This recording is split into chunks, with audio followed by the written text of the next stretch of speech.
Hi, my name is John Smith. Welcome to Kingdom Real.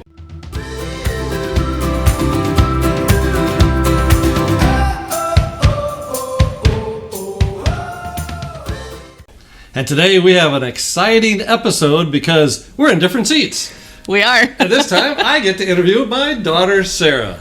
Love it. Oh, this is going to be fun. Yeah, glad to be here today. Yeah, in the seat over here. There you go. There you go. I feel like I'm in the hot seat today. So, tell me, Sarah, what was it like growing up in your family, our family? You know, I have really good memories of our family. So I really enjoyed growing up in New York. I thought that it was just a beautiful place. I loved being by the ocean. I think if I could bring one thing to Michigan, it would be the ocean, even though we have Lake Michigan. But no, I really did. I loved the town that we grew up in. And it was a really interesting mixture to me of really, really wealthy people and then just very, very down-to-earth blue-collar workers and stuff. So I kind of feel like it's sort of like East Grand Rapids here, maybe a little bit more like Forest Hills, you know. But yeah, I did. I enjoyed it. It was fun. Great. And I enjoyed... I kind of enjoyed going back and forth too, so getting to know Michigan a little bit because we would travel every summer and we would spend a month out here. And so I was very, very familiar with Michigan by the time that I moved here. And that was really fun. So I kind of, it wasn't like just this surprise place that I never got to go see and never got to experience. So yeah, I enjoyed it. You wouldn't remember this, but you've thought back. How old were you when we moved to New York? I was 7 or 8 months. 7 months. I was really young, my first flight. Yeah. My kids are always like, you went on a plane when you were 7 months old? I'm like, yeah, I don't remember it, so you can't really count that one. But didn't I fly with Grandma? You did? Yeah. Yeah. And it was, do you know why we did it that way? So I didn't have to be in a car the whole time. No, the plan was we were going to drive out. Okay. And Grandpa and Grandma were going to fly to be there for my installation, which was going to happen on Sunday, June 24th.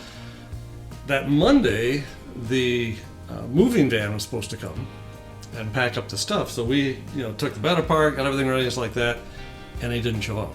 Oh. You know why? No? It was right at the height of the international truckers' strike. Oh, man. So truck drivers all over the United States were shut down.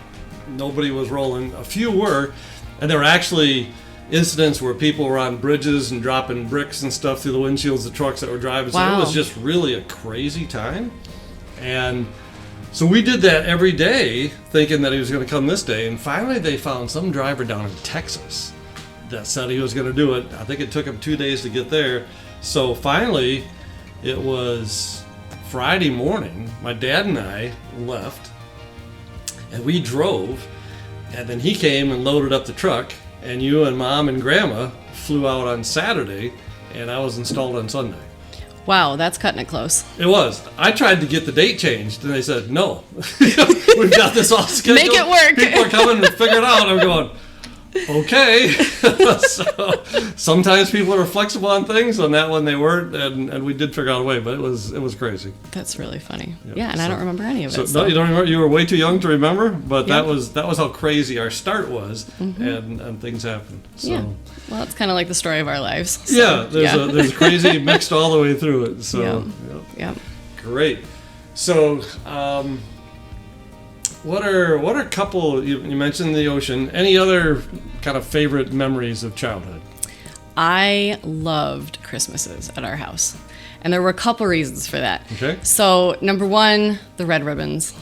Totally remember the ribbons all the way from our bedroom doors, and it would go down the hallway and then down the stairs when my bedroom went upstairs, all the way down and around the corner. I don't even know how many yards of ribbon you guys had, and all the way to the tree. And we were allowed to open our little gifts that were right there, and then we couldn't touch anything that was by the tree till after we had breakfast, and then we had to open the gifts one at a time and make sure everybody enjoyed it to the fullest. And I remember our Christmases would go until 2 in the afternoon, and my friends would call me and be like, you're still opening presents. And I'm like, it's not that we have 1,000 presents each, it's that we just take turns. And I love that, because we still do that as a family, even as a large extended family. And so that's something that like we took on, because I thought it was so fun and exciting. We took that on with our own family, and yeah, that's very fun. The other reason that I always loved Christmas was because you didn't work. Like, you were there. Like that was like a day that I knew that I had you, unless Christmas was on a Sunday. If Christmas was on a Sunday, then it got even more complicated. But no, I just did. I knew that you were there all day long, and that was one of my favorite. And Sundays I also really loved, because I would sit on your lap and we would watch the Lions play football in your rocking chair, and you would fall asleep almost every time, and that was okay. But I was just spending time with you and seeing you, and just still like that rocking motion and like the sound of it and all of that, and it actually gave me an advantage because I knew a lot about football, and that was pretty cool with the guys when I was older. So that was fun. Yeah, because remember what Christmas Eve was like? No, it was a blur. It was Christmas like Eve so was busy. Either 3 or 4 worship services. Right. Because we just reached out to the community, and lots and lots and lots of people came. So I did that for many years. Yeah. So usually I didn't get home till midnight on Christmas Eve, but Christmas Day, that was total family. And I was willing to be like, okay, that sounds good. As long as I get you on Christmas, it was all good. Yeah, so that was great. So that day alone with Dad was that important. What were some of the other times like? Well, there wasn't a lot of time with Dad. Being a pastor's daughter, now I can't speak to pastor's sons because I've never been a boy, just pastor's daughter. You were gone a lot. And I was the oldest child, so I was like the guinea pig and the experimental one and everything. Lived up to that. Yeah, you weren't around very often. And some of my favorite nights were when you would come home and you would change your clothes before dinner, because that told me that you were home for the night. And I don't know if I ever actually voiced it when I was a child, but internally I was like, oh, he's going to be home tonight. Maybe we can go swimming in the pool, or we can, play outside or whatever. But it was like, you didn't even have to say any words. I knew your schedule. I knew your pattern. I knew it was very, very predictable. And when you came home, sometimes you would sit down at the dinner table with us and eat really, really quickly. And then you were like, all right, love you, I got to go. Back to whatever, meetings, funerals, weddings, whatever it was. But yeah, it was a very, very different experience. So yeah, I cherished the moments that you were there. Thank you. So, yeah, I did too. Yeah. That's one of my biggest regrets looking back. That too many nights it was like, oh, I would love to stay. Remember you would ask, Daddy, gonna be home tonight? Oh, I'd love to be, but I can't. I've got this meeting. I've got that appointment. So that would be a word for pastors. Yep. From a daughter's perspective, how important is that relationship? It's, in my opinion, the daughter to the father relationship is one of the most important.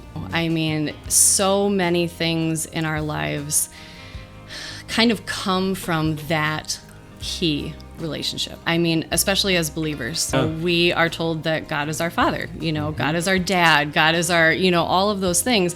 So I feel like a lot of people's faith experience is a reflection of what their relationship was with their father. And I feel like it can go a lot of different ways with that. But for me, I was always seeking your love, and I was always seeking your attention. And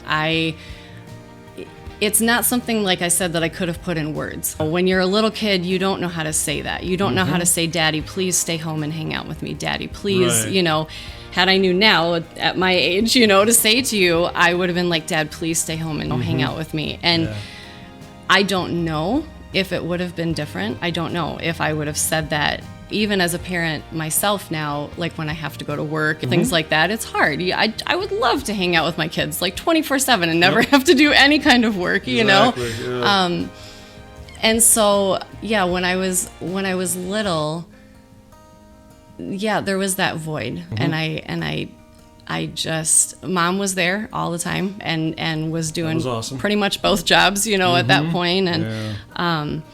but I feel like if I were to be able to tell pastors that haven't started families yet, or if they have really young kids, churches will be there, and families not always. If you don't keep that bond and work really hard at that bond with your children, they're not going to come back and see you when they're older, and they're not going to want to be a part of your lives, and things like that. And so I feel like it needs to have that healthy balance of telling the church, no, my family comes first. I understand this is my job and this is my calling and all of that. But without your family, what do you have? Then you don't have that whole piece of your life. So in terms of like with marriages and with parenting, I think that that's really important to be able to set the boundaries and just say, no, I can't do that tonight.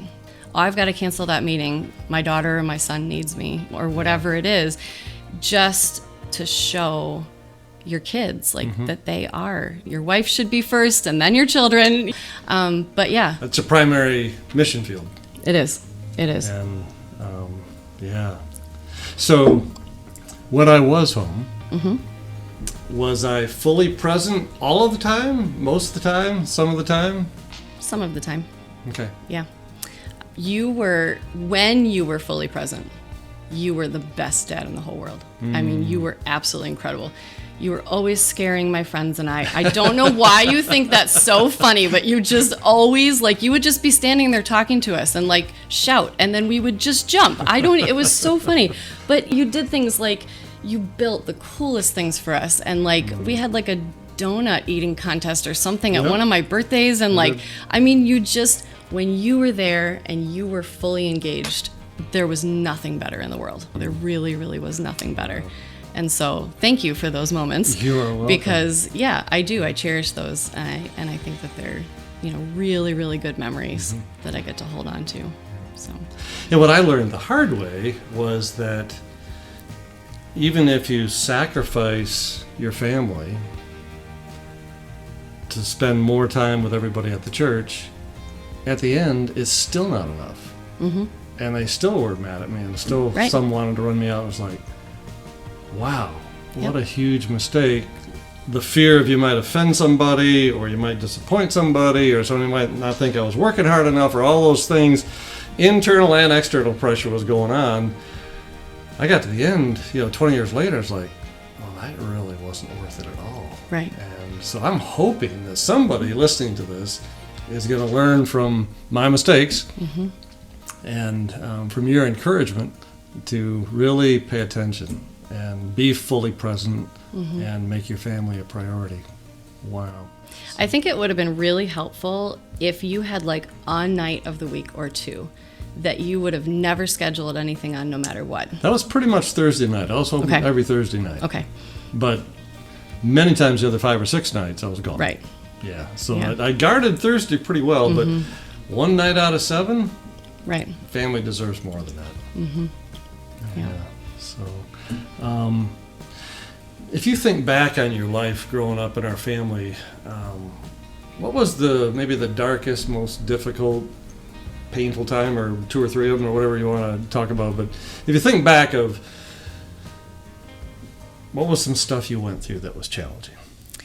So my story up until 8th grade, I was literally oblivious to life. I was like, la, la, la, la, I was just a happy-go-lucky kid most of the time. Yep. I didn't cause a whole ton of trouble. I was adventurous, but I didn't know or hear or realize what people were saying or how people in the church felt. And I don't even know what really burst the bubble. I don't know if it was just maturity and starting to be more aware of what was around me. I'm not sure. There wasn't a moment that all of a sudden I started to notice things. But it was the summer in between my 8th and my 9th grade year.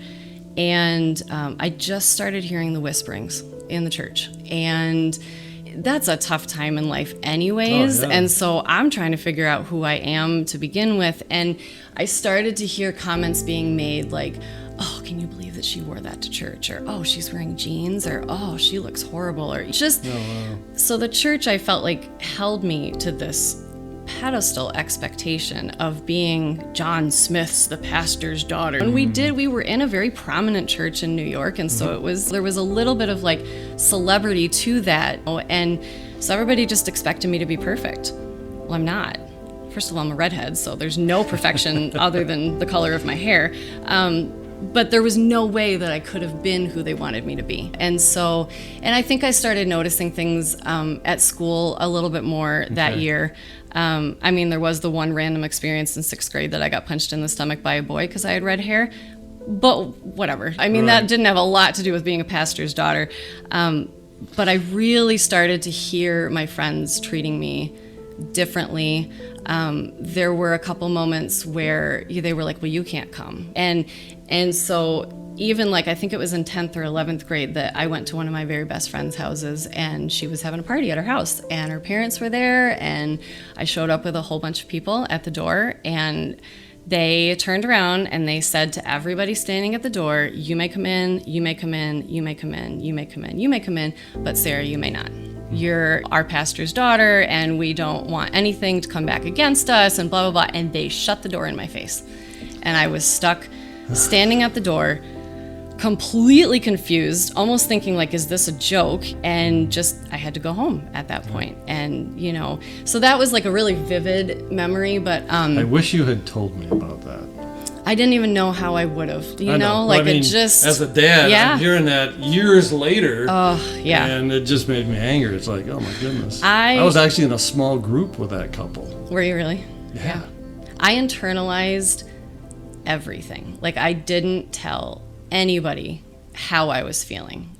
I externalized all of my response to it, but I internalized all of my feelings, So, heading into my freshman year, I was determined to let everybody around me know, including the people at the church, all of my friends, everybody that saw me, that I was a normal teenager.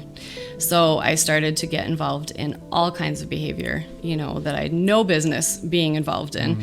I was 13 when I went into my freshman year, which is really young anyways, Yeah, that was the first year they made 9th grade part of the high school. They did. And so, because I have a late November birthday, I didn't turn 14 until then, and I started dating a senior. And that was not a good choice, but my friends were dating seniors, and so all of that, and ended up just making some really bad decisions in terms of that. And that started me on a path of trying to replace your love with any man I could find. And so from 13 until 19, I always had a boyfriend. And I was always the one that broke up with them. Nobody's going to leave me. Nobody's going to hurt me. And I would just go from guy to guy to guy to guy to guy. And it left me not feeling any better because I didn't actually get what I was looking for. Got very, very heavy into drinking my 9th grade year. And I do think my lowest moment of my entire life was... I don't remember exactly what month it was, but I woke up in a bush at 3 o'clock in the morning, having had no idea where I had been the night before, who I had been with, what was going on. I didn't even know where I was. Turns out it was like literally right around the corner from my house, but when you wake up in a bush, that's, you don't know what bush you're in. And that was pretty scary because up until that point, I didn't really, I was like, whatever, this doesn't hurt me. I'm just a normal teenager and all of this, But when I got home, I was like, was I raped? Did I do drugs? Like, I had literally no recollection at all of that night. And it was really terrifying. And so to me, that was like the first part of a wake-up call of like, you need to change some of this behavior. Went through my freshman year. I was drinking so much that I was bringing vodka in Snapple bottles to school. And I would sit and drink the vodka in the Snapple bottle in like math class, You know, I mean, I would show up to church and my hair was a mess. I'd still be drunk from the night before, you know, and show up to church. I just didn't care. I would draw pictures of you. I totally remember doing that. I would sit there and I'd be like, and here's the shiny part on his head, and I'd just draw pictures. And I still went to church. I was still extremely involved in youth group and everything, but, you know, inside I was just a complete mess. I just didn't know who I was, and just got to the point where I didn't want to live. I didn't want to live anymore, and thank goodness I'm stubborn, because it never actually got to the point where I tried to commit suicide, but I definitely did. Didn't you? I definitely did talk about it. I just didn't want to live my life anymore. I just didn't want to. Yeah. Nobody would have necessarily known that. I grew very, very good at putting a mask on. You know, this is before COVID, so it's a different kind of mask. But I really, I was a chameleon. I had a different mask and a different personality and different things for every group of people I was with. Even my vocabulary changed, you know. I had a certain way I spoke in youth group and a certain way I spoke in church, which was different than youth group, and then a certain way that I spoke with you guys, and then I'd get around my friends and I sounded like a trucker. So it was just, but I was just so desperate. I think I was just trying to get your attention, and I was just trying to fill that void. The cool thing was God stepped in, because number one, he never let me get involved in drugs. And I'm so grateful to that. Like, to this day, I'm so grateful, because I have a very, very addictive personality. And I feel like had I ever tried drugs or started drugs, I mean, my friends were doing them right around me, you know, but I just never wanted anything to do with that. Wow. And I feel like that was the first of God's, like, saving graces of that part of my life. Yep. I had a couple pregnancy scares that were terrifying, because I was like, I'm like 15, you know? I mean, it was just, it was really, really, really dark. I was in a very dark place. And then the second one was when I got the random phone call to go to Jamaica and build a school. And I said yes. I would have never said yes. Like, it wasn't even on my radar to say yes. Like, that was God 100% saying, I'm going to do something drastic. I've got, like, because I'm a big personality person, so it takes a big motion to, like, switch directions for me. But yeah, going to Jamaica and building that school and seeing a world outside of myself was the first time that I really started to even know that there was a world around me, you know?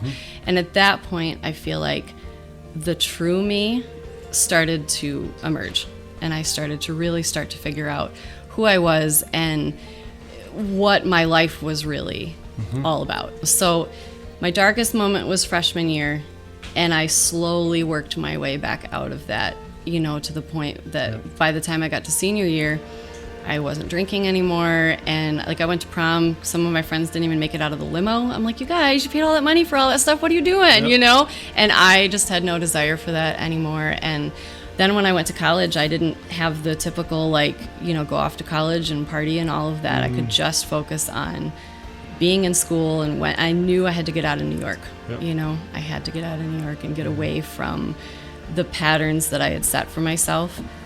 And the reputation that I had built for myself. And I needed to learn who I was and how to forgive myself, you know, because that was, which I still didn't learn for quite a while after that. But yeah. There was, you talked about 14, and that was your darkest time. It was also my darkest time when you were 14. Because that's when I got that phone call no dad ever wants to get from your high school guidance counselor. And your friend Teresa had told him that you were thinking about taking your life. And so he called me at the church office. And that was one time I dropped everything, told the secretaries I'm going to be gone for the rest of the day, called my friend who was a psychologist a ways away, and we went there as a family. I don't know if you remember this or not, but this is what he told me. He met with us at a family, and then he met with you alone. Remember what happened when he was alone with you? I don't remember that appointment. Like, seriously, that whole year is such a blur. This is what he said. You sat there and said, "You can't make me talk." That sounds just like me. Mm-hmm. And he sat there for a long time without saying a word. And then he came back, and after he had met with you a few times and met with us and stuff, he gave me some advice. He said, she's not going to make it if you put her back in her regular school. You need to put her in an all-girls school. Oh my gosh, that would have been awful. And I'm sitting there as the dad trying to decide what to do for my daughter, who I love very much, and I'm weighing, the psychologist who I trust is telling me that's the only way you're going to make it. And I just had this sense that was not going to work for you. Thank you. That would I made not have been a good idea. I don't get along with girls as well as I do boys. Oh my goodness. Yeah. So, but Jamaica was a turning point. A huge absolutely. Turning point. And then you went back. I did. You did it every summer for 4 summers. I did. Yeah. Which was huge. Yeah. It was. And like I said, that started to show me so many things about myself that I didn't even know. Strengths that I didn't know that I had, and compassions that I didn't know that I had, and just kind of took me out of my own way and my own self and all of that. Yeah. So in your experience, can dads who have made mistakes like I did, can they change? Oh, absolutely. And you did. But because, Matt is 4 years younger and Andrew is 12 years younger, by the time you had gotten to Andrew, you were so much more engaged. I remember you saying, like, I got to get this right on this one. You know what I mean? Like, and you did, and you were so much more engaged with him, and so you already had redeemed yourself. And I mean, clearly, like, we're definitely good here. Absolutely. But we've been able to have some really, really good conversations over the years, and I've shared with you so many things that I never thought that I would tell you. So absolutely. Awesome. There's hope for anybody. I mean, any parent. Doesn't matter if they're a pastor or not. If you make a mistake, there's always redemption, So based on your journey so far in life, what kind of message of hope would you give to the world today? Oh, man. You got about a minute. I know. Don't ever give up. And I know that sounds cliche. But as somebody that has dealt with a roller coaster of emotions and life and everything, and just keep going, just keep trying, and be honest, be open, be real. It's a hard thing to do when you're a teenager. It's a hard thing to do when you're a young adult, and with age that gets easier, but just and tell people what's going on with you. Don't keep it all inside. It's such an important thing to do, because had I not shared with Teresa, there would have been different conversations maybe. I always call her your one true friend. And she still is. Yeah. It's like 30 years later. That's so awesome. Yeah. So Jesus radiates out of your life. When I look at you and I see your face, I see Jesus. Thank you. He never gave up on me. Nope. He just kept digging, and I kept shutting him out. He just kept digging. So, I'm glad that he's here and showing and alive. Me too. Love you, sweetie. Love you too. Well, I'm John Smith. I hope you've enjoyed this episode of Kingdom Real, where you got to see the real Sarah Seberg. See you next time. God bless.